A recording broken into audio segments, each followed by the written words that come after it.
My name is Rodolfo Rodriguez Jr. I go by Rudy. Currently going to school for sound engineering, audio production, and I am a dance teacher for the city of Las Cruces. Well, I was born and raised in El Paso, Texas. I had gone into a career pathway to be able to make videos and use like 3D animation and things like that, but our school was pretty poor, so it never happened. We didn't learn anything. We were just on YouTube the entire time. It all started like mid-teens, about like 15, 16. And I'm generally a happy person. I always try to be. I'm always, I guess, jolly, for lack of a better term. Yeah, just try to be happy with everyone, trying to make sure everyone's happy as well. Always laughing. And out of nowhere, like, it started happening so suddenly. Like, you just get sad. You feel like your world is ending. And it's pretty profound to start thinking that way, to start thinking negatively. Like, why am I here? Like, is this all even worth it?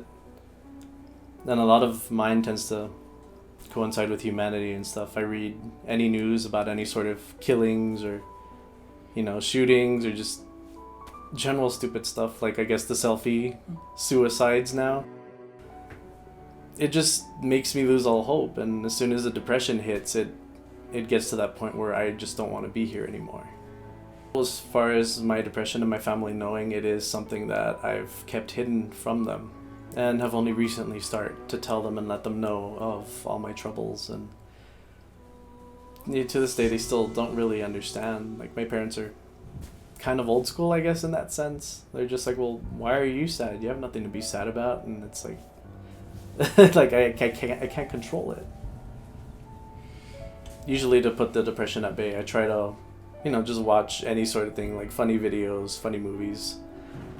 Huge Kevin Smith fan, so that usually helps. But I even play video games. I love video games, and it allows me to, take the role of someone else, so I don't have to be in my empty shell, I guess. Music is a vice. Like, if I'm able to somewhat function, then that's what I'll do. I'll grab my guitar and just start singing and try to come up with something to kind of vent that all out. Yeah, as far as the, I guess, newer generations go, as far as mental illness and things like that, I've seen a lot of them, like, just kind of use it as a crutch or just outwardly say it. Like, I have a mutual friend of mine who's 21, 22 right now. She would always brag about her depression and brag about her scars when she would cut herself. Like, she'd always, like, openly talk about it.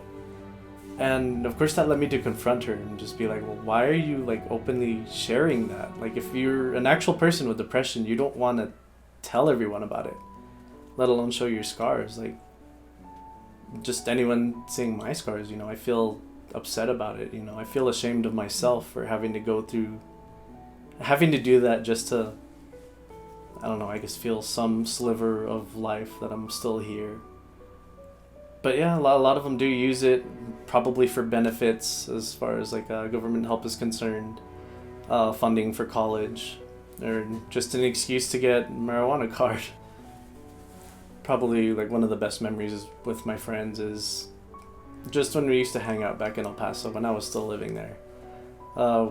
Wasn't much to do at night, so we'd go to Walmart, grab one of the, like, big bouncy balls and play pretty much soccer in the middle of the toy aisle.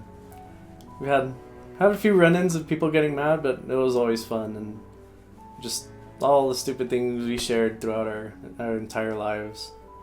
And that's what really kept me happy, was at least being with them. And they knew of my troubles. I told them before I even told my family.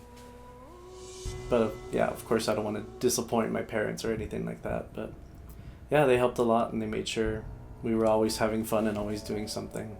So they really helped me out there. I don't take any medication for that because, just like asking other people who've lived with it, you hear a lot of horror stories about people who have to depend on pills or any such thing.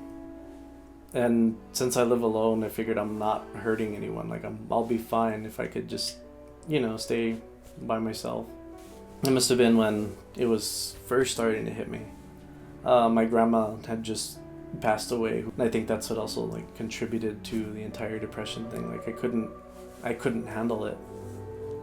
Like I'd always see her the way I found her on her deathbed in the hospital. It hit a lot harder because I didn't make it there for her last moments. It was when we were gonna drive the hearse to get my grandmother cremated, her ashes. I decided to stay home, like much to the confusion of my family.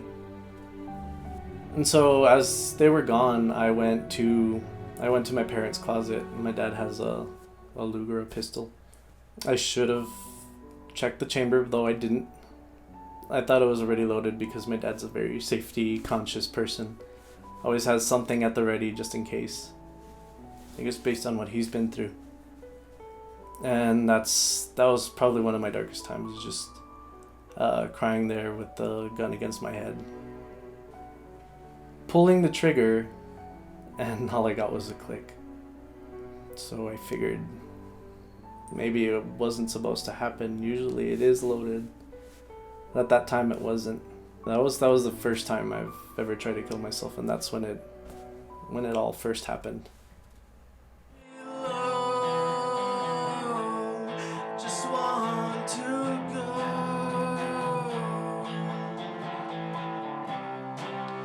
My attempts are true, though I know it scares you. Can't stand the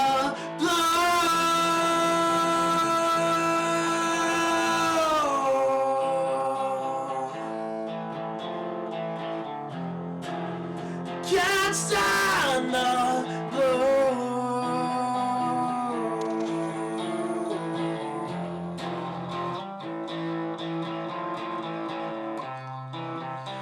I can't stand this.